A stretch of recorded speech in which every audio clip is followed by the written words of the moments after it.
ओम नमः शिवाय। आज के इस वीडियो में हम बात करेंगे वृश्चिक राशि वालों के लिए नवंबर और दिसंबर का महीना प्रेम और वैवाहिक जीवन के लिए कैसा रहेगा। आपका प्रेम जीवन कैसा रहने वाला है, क्या आपके लिए विवाह या प्रेम विवाह के योग बनेंगे, आपके वैवाहिक जीवन की क्या स्थिति रहेगी, इन 2 महीनों में संतान की क्या स्थिति रहेगी, विस्तार से हम चर्चा करेंगे। और यदि आपके जीवन में शादी को लेकर कोई समस्या आ रही है, आप विवाह के योग्य हैं लेकिन आपकी शादी तय नहीं हो पा रही है, तो आपको कौन से 3 आसान उपाय करने हैं इसकी भी हम बात करेंगे। तो चलिए वीडियो की शुरुआत करते हैं। उससे पहले यदि आप चैनल पर पहली बार आए हैं तो चैनल को सब्सक्राइब कर लीजिएगा, नोटिफिकेशन बेल को ऑन कर लीजिएगा। वृश्चिक राशि वालों, जब नवंबर 2024 की शुरुआत होगी तो बड़े ग्रहों की स्थिति की अगर हम बात करते हैं तो शनि आपके हृदय स्थान चतुर्थ स्थान में गोचर करेंगे। 14 नवंबर से ये मार्गी होंगे और राहु के नक्षत्र में रहेंगे। राहु आपकी राशि से पंचम स्थान में गोचर करेंगे। वही देवगुरु बृहस्पति का गोचर आपकी राशि से सप्तम स्थान में हो रहा है। मंगल जो कि आपके राशि के स्वामी हैं आपके भाग्य स्थान में रहेंगे, हालांकि ये नीचगत अवस्था में रहेंगे। वही जब हम बात करते हैं शुक्र की, तो शुक्र आपके द्वितीय स्थान में रहेंगे 7 नवंबर से लेकर 2 दिसंबर तक। उसके बाद शुक्र आपके 3rd हाउस में आ जाएंगे। वही सूर्य की स्थिति आपके लिए 16 नवंबर तक लगन में रहेगी, है ना। उसके बाद ये 2nd हाउस में जाएंगे। तो जब हम ग्रहों की बात करते हैं और प्रेम संबंध की बात करते हैं तो सबसे पहले प्रेम संबंध के लिए आपका पंचम भाव देखा जाता है। अब आप देखें कि पंचम स्थान के अंदर राहु देव विराजमान हैं। ऐसी स्थिति में जब पंचम भाव में राहु का गोचर हो रहा है और शनि भी राहु के नक्षत्र में है, तो आपको स्पष्ट कर दें कि लव लाइफ के लिहाज से यह जो समय रहेगा आपके लिए तो उतार चढ़ाव वाला रहेगा। जो लोग पहले से प्रेम संबंधों में हैं तो आप अपने पार्टनर से बहुत ज़्यादा एक्सपेक्टेशन कर सकते हैं। आपको ऐसा लगेगा कि जितना आप प्रेम चाहते हैं उतना आपका पार्टनर नहीं दे रहा है, और साथ ही लग्नेश भाग्य स्थान में रहेंगे। तो अगर हम नवंबर के महीने की बात करते हैं तो प्रेम जीवन के लिहाज से यह जो महीना रहेगा यह सामान्य रहने वाला है। कोई बहुत ज़्यादा अच्छी स्थितियां बने ऐसी स्थिति नहीं बनने जा रही है। अगर आप मन में किसी को प्रेम करते हैं तो इस महीने में आपको प्रेम अपने इजहार से बचना चाहिए, अन्यथा कोई न कोई आपके ऊपर लांछन लग जाना या कुछ न कुछ चीज़ें गड़बड़ हो जाना, ऐसी चीज़ें देखने को मिलेंगी। हालांकि आपको बता दें कि शुक्र देव जैसे ही आपके 3rd हाउस में आएंगे मकर राशि में 2 दिसंबर से लेकर 28 दिसंबर तक, तो आपको प्रेम जीवन में अनुकूलता देखने को मिलेगी।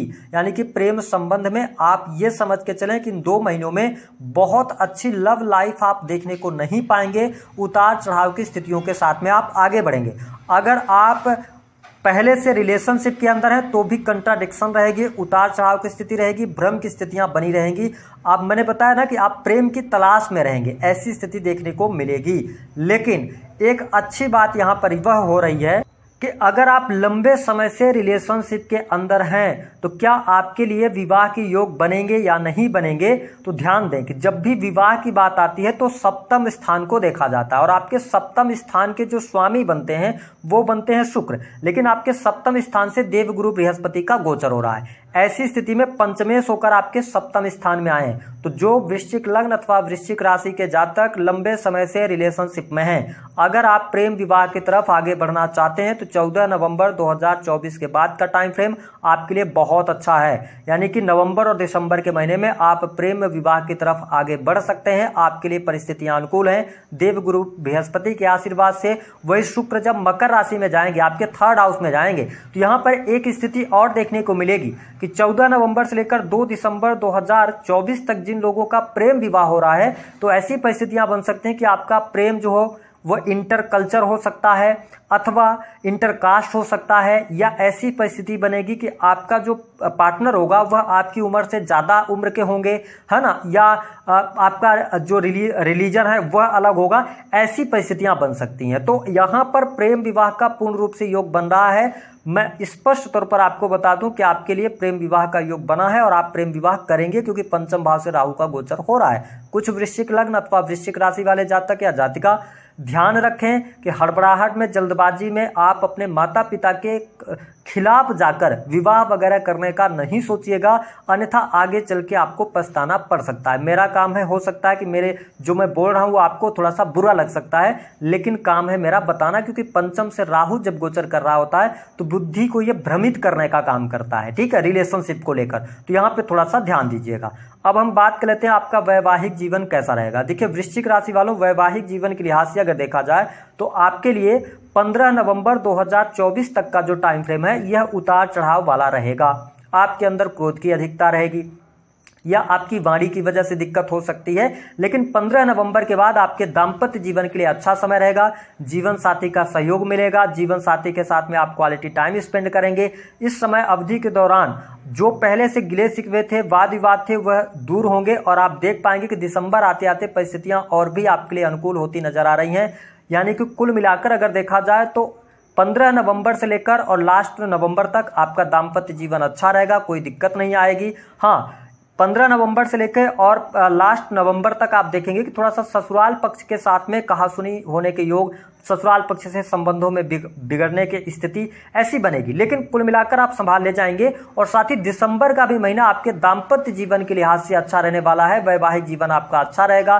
देवगुरु बृहस्पति का 7वें स्थान से गोचर हो रहा है, तो बढ़िया है। यहाँ पर एक चीज ये हो सकती है, वृश्चिक लग्न या वृश्चिक राशि है आपकी, तो जब हम संतान की बात करते हैं तो बहुत ही डीप में जाके मैं इस चीज को बता रहा हूँ कि राहु का गोचर पंचम स्थान से हो रहा है, तो आपको अपने संतान को लेकर तो देखिए केयरफुल होना पड़ेगा कि मतलब संतान कहाँ जा रही है, किससे मिल रही है। अगर आपकी संतान यंग एज में है तो थोड़ा सा संतान का ध्यान आप जरूर रखिएगा, अथवा भटकाव की स्थितियां बन सकती हैं। दूसरी बात, यदि आपकी संतान गाड़ी वाहन यूज करती है, क्योंकि आप शनि की ढैया में चल रहे हैं, तो उनके हेल्थ पर या उनके जीवन में कोई कष्ट ना आए, ऐसी स्थितियां बनाएंगे राहु पंचम स्थान में। तो थोड़ा सा उनको वाहन वगैरह देते समय सावधानी रखिएगा या उनको समझाइएगा, सलाह दीजिएगा कि वाहन वगैरह धीमी गति में चलाएं। तो ये स्थिति थोड़ा सा संतान को लेकर आपको केयरफुल होकर चलना पड़ेगा, जब तक कि ये केवल दिसंबर तक ही नहीं, जब तक कि राहु आपके पंचम स्थान से गोचर कर रहे हैं। तो इस बात का आपको नोटिस करके चलना है। अगर आप फैमिली प्लानिंग करना चाहते हैं, संतान की प्लानिंग करना चाहते हैं, तो अभी परिस्थितियां बहुत अच्छी मुझे दिखाई नहीं दे रही हैं,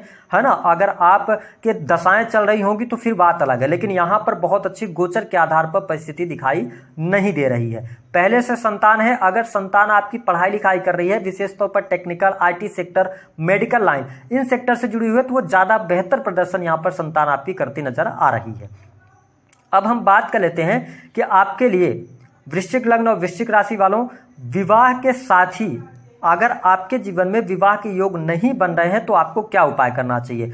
तो देखिए स्पष्ट तौर पर विवाह के योग यहाँ पर बहुत अच्छे बने हैं, लेकिन मैं 3 उपाय आपको दे रहा हूँ, इन उपायों को आप कीजिएगा।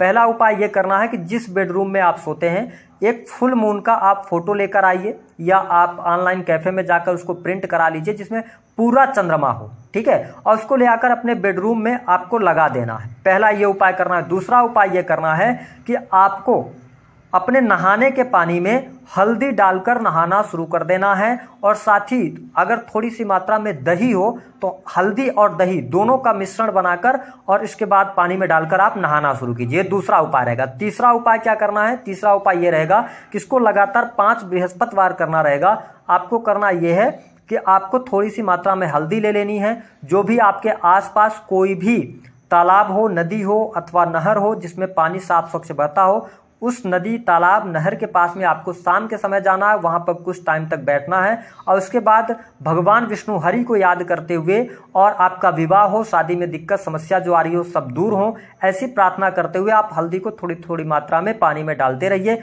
10 से 15 मिनट आप प्रार्थना कीजिए, उसके बाद आप वापस चले आइए। ये लगातार 5 बृहस्पतिवार आप उपाय कर दीजिए। आपके जीवन में शादी को लेकर जो समस्या आ रही है वह दूर अवश्य होगी। अगर मैं बात करूं तो इन 2 महीनों में एक बार मैं आपको रिवाइज कर दूं तो आपके लिए प्रेम विवाह होने के 100% योग बनते हैं। जिन लोगों के विवाह नहीं हुए हैं उनके शादी तय होने के योग बनते हैं। और इसके साथ ही प्रेम विवाह अगर आप करने जा रहे हैं इनिशियल फेज, यानी कि आप बहुत लंबे समय से रिलेशनशिप में नहीं है, किसी व्यक्ति से 1-2 महीने पहले आप मिले और जान पहचान हुई और आप विवाह तक जा रहे हैं, तो थोड़ा सा रुकिएगा। अगर आप आजकल बहुत ज़्यादा जो साइट्स आती हैं, ऑनलाइन साइट्स के थ्रू आप किसी के साथ में मिले हैं, तो उसके साथ में व्यक्ति को चेक करना बहुत जरूरी है, क्योंकि पंचम स्थान से राहु का गोचर ये थोड़ा सा प्रेम को लेकर भ्रमित कर देता है। उपाय मैंने बता दिया है, कैसा रहेगा इसके बारे में भी जानकारी दे दी है।